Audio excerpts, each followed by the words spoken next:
Welcome. Today we embark on perhaps the most profound journey within Carl Jung's map of the psyche, an exploration of the self. This is the ultimate archetype, the very core of your being, and understanding it is not about overcoming it as one might wrestle with a challenge. Rather, it is about realizing it, aligning with it, and allowing it to guide you towards a life of profound freedom and wholeness. The self is not an obstacle to be conquered, but the sacred center to be discovered, lived from, and continuously integrated. Let's begin by truly grasping what Jung meant by the self. While your conscious personality, your I or ego, navigates the everyday world, the self is something far vaster. It represents the totality of the psyche, encompassing both your conscious mind and the entirety of your unconscious, including both your personal unconscious with its unique experiences and complexes, and the collective unconscious with its universal archetypes. Think of the self as the central organizing principle, the regulating center of your entire psychological system. If the ego is the captain of a ship, the self is the entire ocean, guiding the currents and containing all life within it.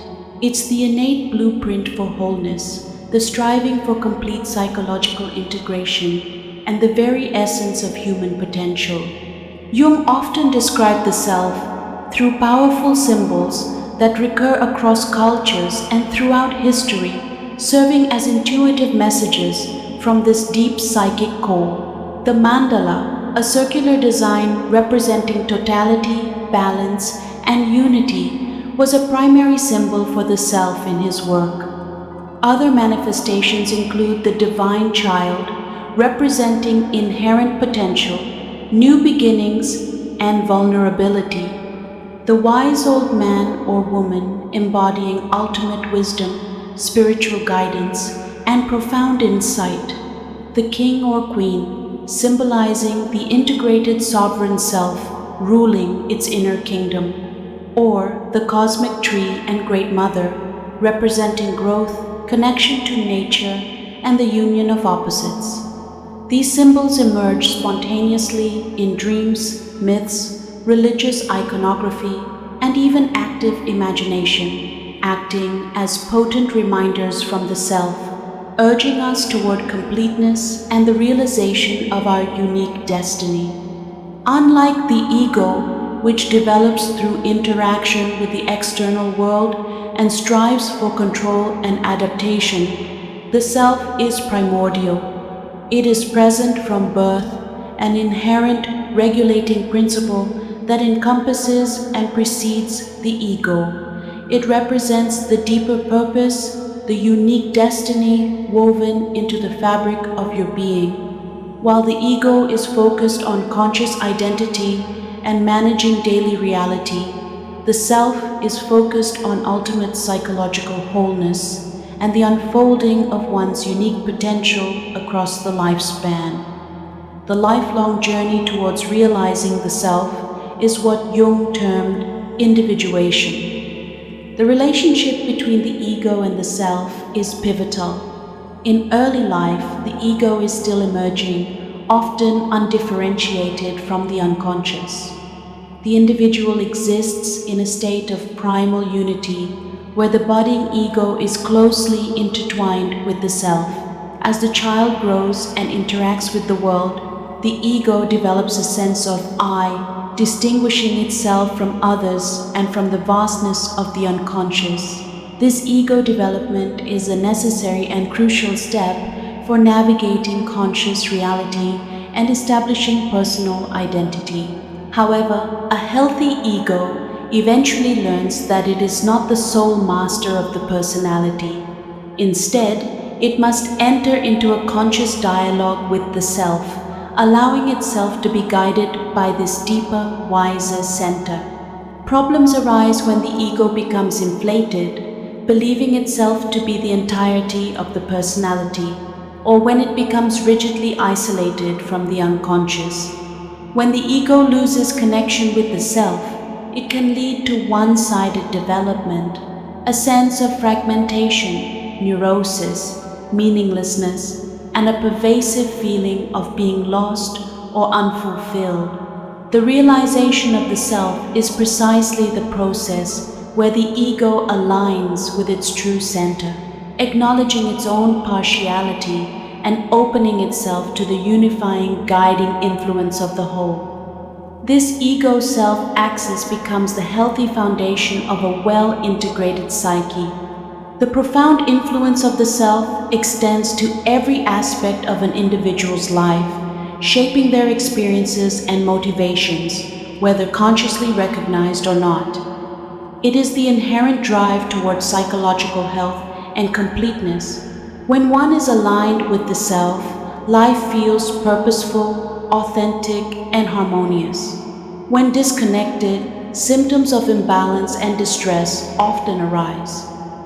This brings us to the inner child, a concept intimately linked to the archetype of the child, often including the puella aeternus, and the developmental trajectory towards realizing the self.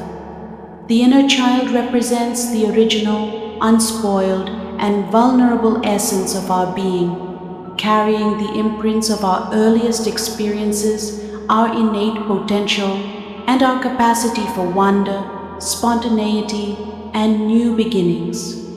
The health of this inner child is fundamentally shaped by how it experiences the primary caregivers and the early environment, which either fosters or hinders its connection to its inherent wholeness, the self.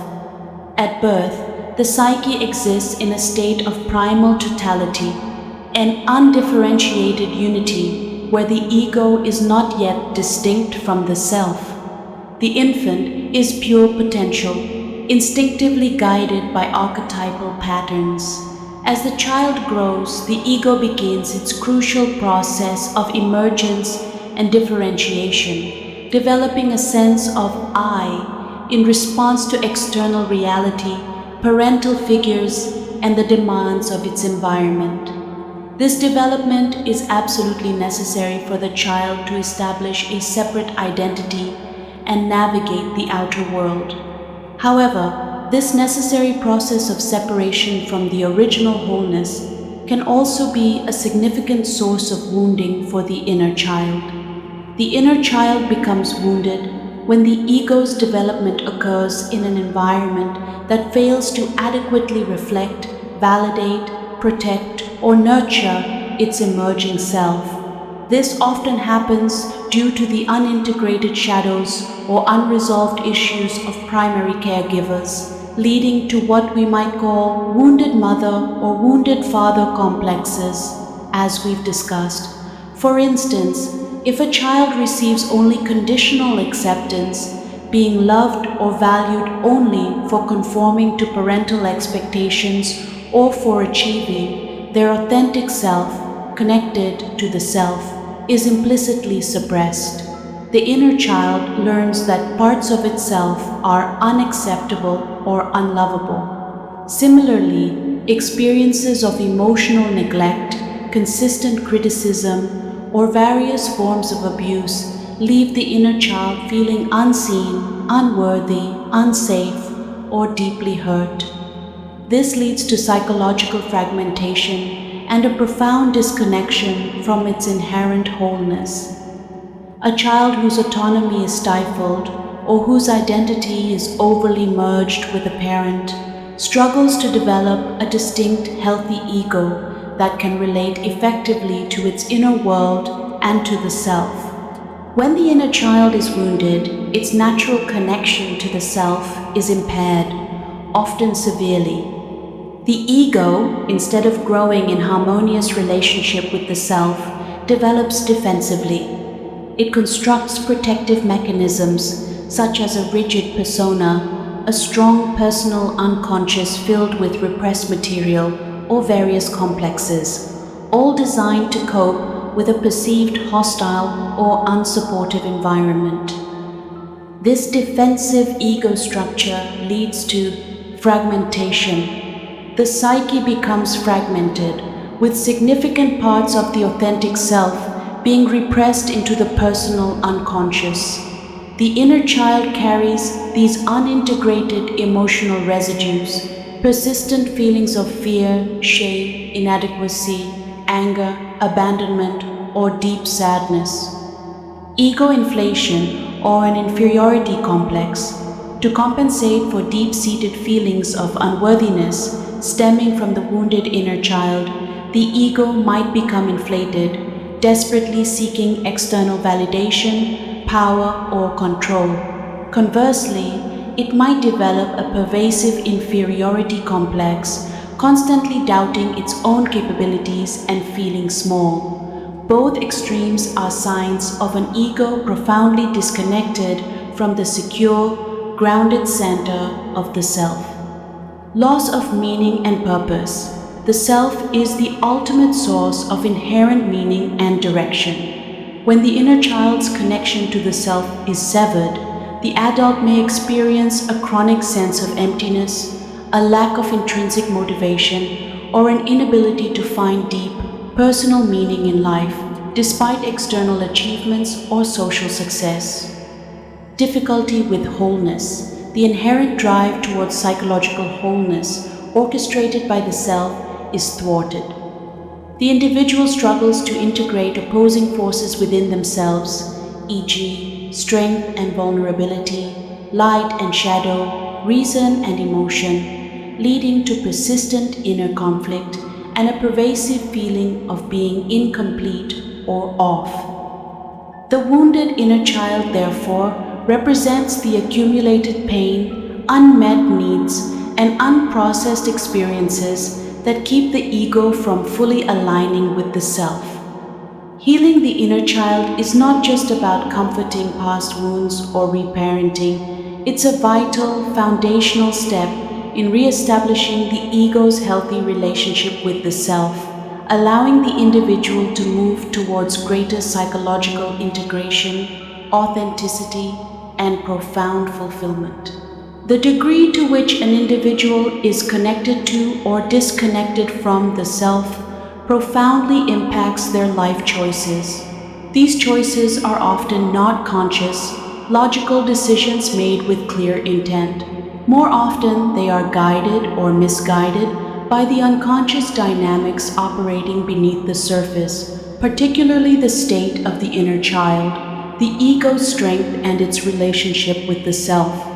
When the ego is disconnected from the self, life choices tend to be primarily driven by external pressures, compensatory mechanisms, or the unfulfilled, often unconscious needs of the wounded inner child and its associated complexes. This often manifests as repetition compulsion. Individuals may unconsciously repeat patterns from their past, reenacting early traumas, or seeking to master situations where they felt powerless.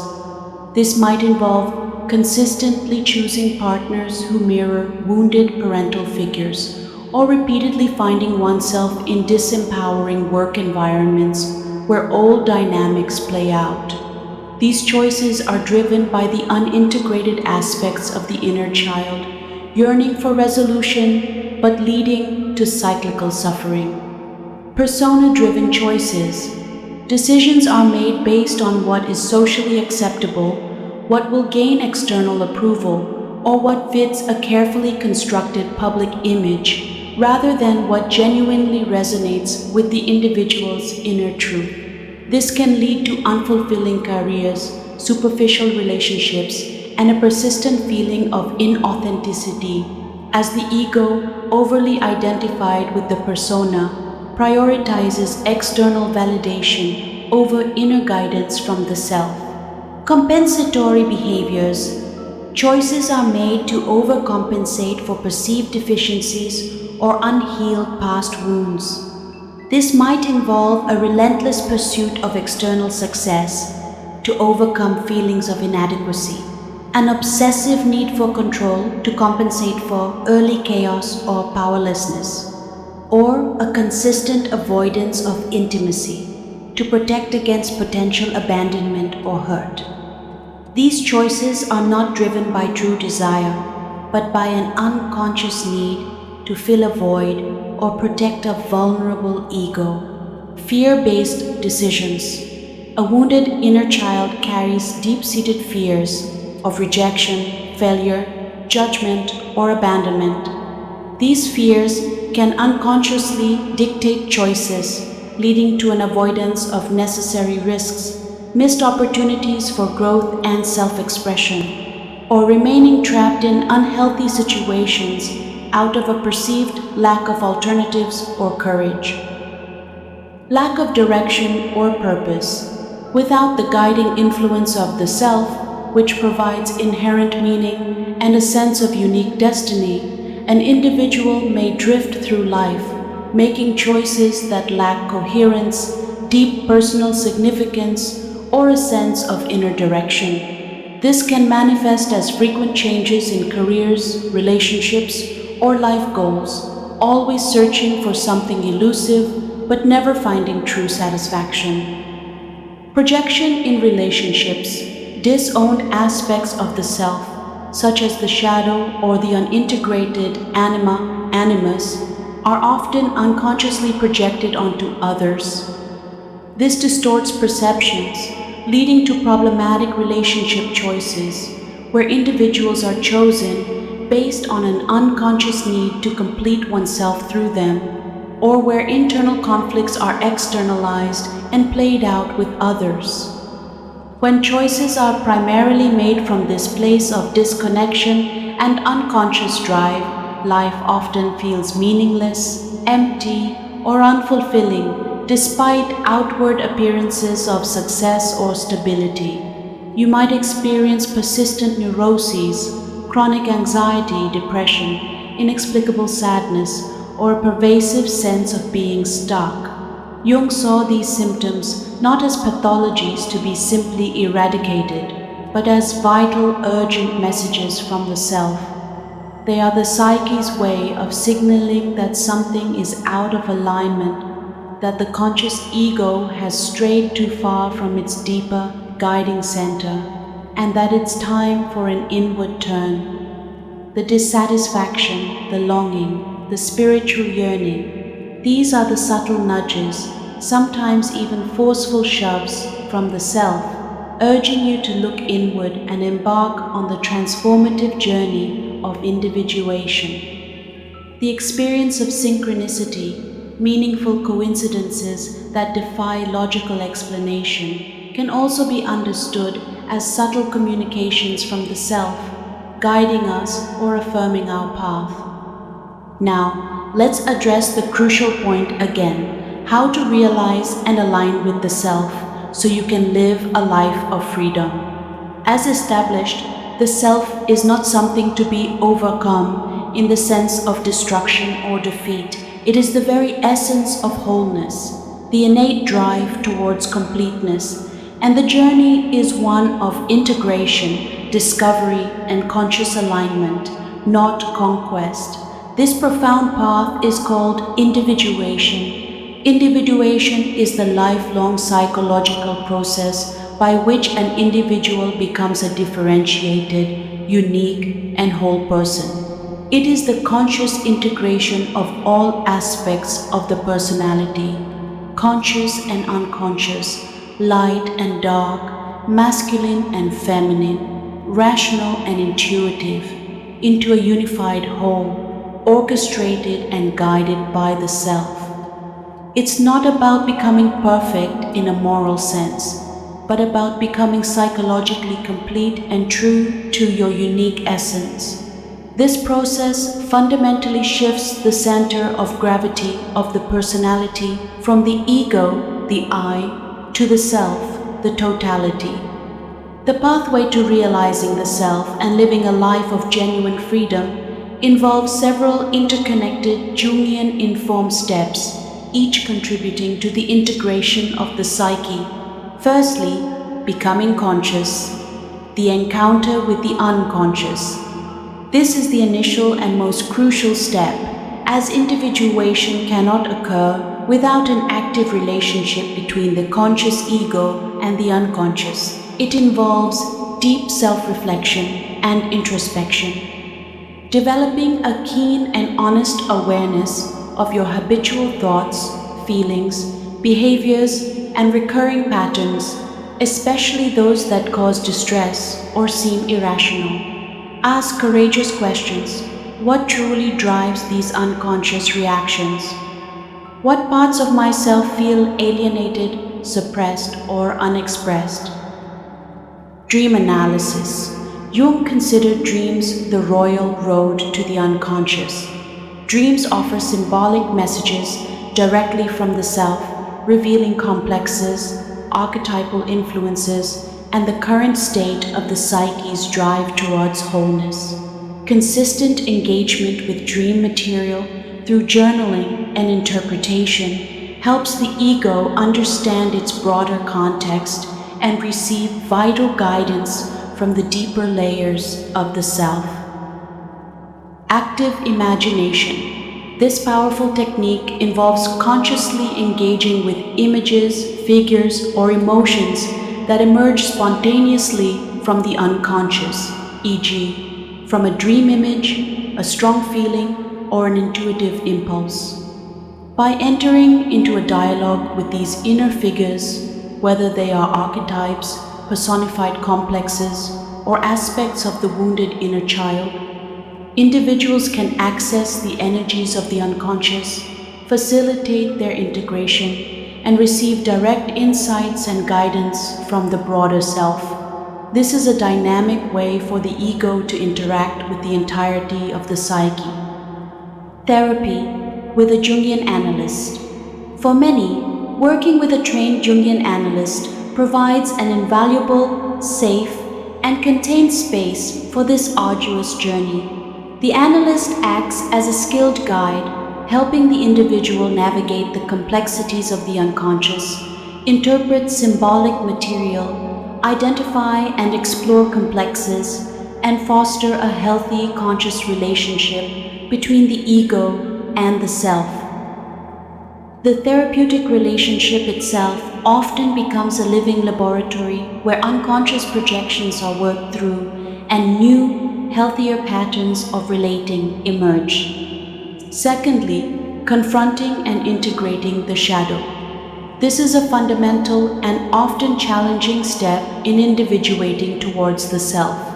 The shadow contains those disowned aspects of the personality, all the impulses, traits, and desires you have deemed unacceptable, bad, or primitive, either personally or due to societal conditioning. Denying the shadow keeps its immense energy locked away in the unconscious, where it can cause significant problems through projection onto others, seeing your own denied flaws in them, or through various forms of self-sabotage. Individuation requires courageously facing these disowned parts, understanding their origins, and consciously integrating them into the larger personality. This is not about acting out every dark impulse, but about acknowledging their existence, understanding their underlying needs, and finding healthy, conscious ways to channel their energy. When the shadow is integrated, its raw power becomes available for constructive purposes, adding tremendous vitality, spontaneity, and authenticity to your life. Without shadow integration, the self cannot fully manifest its totality, as a significant portion of psychic energy remains outside conscious awareness and control.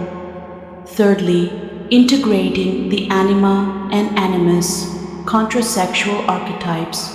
For psychological completeness and inner balance, individuals must engage with and integrate the unconscious feminine aspect within a man's psyche, the anima, and the unconscious masculine aspect within a woman's psyche, the animus.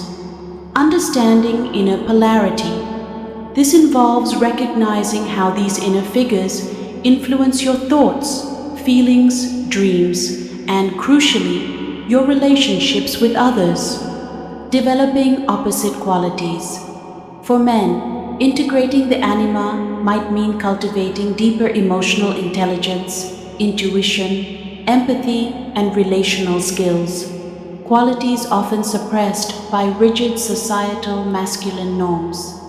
For women, integrating the animus might involve developing clear logical thinking, assertiveness, a healthy sense of personal drive, and inner authority, qualities sometimes deemed unfeminine. This integration leads to greater inner balance, reduces one sidedness, and allows for a richer, more complete experience of both self and relationships. Transforming relationships.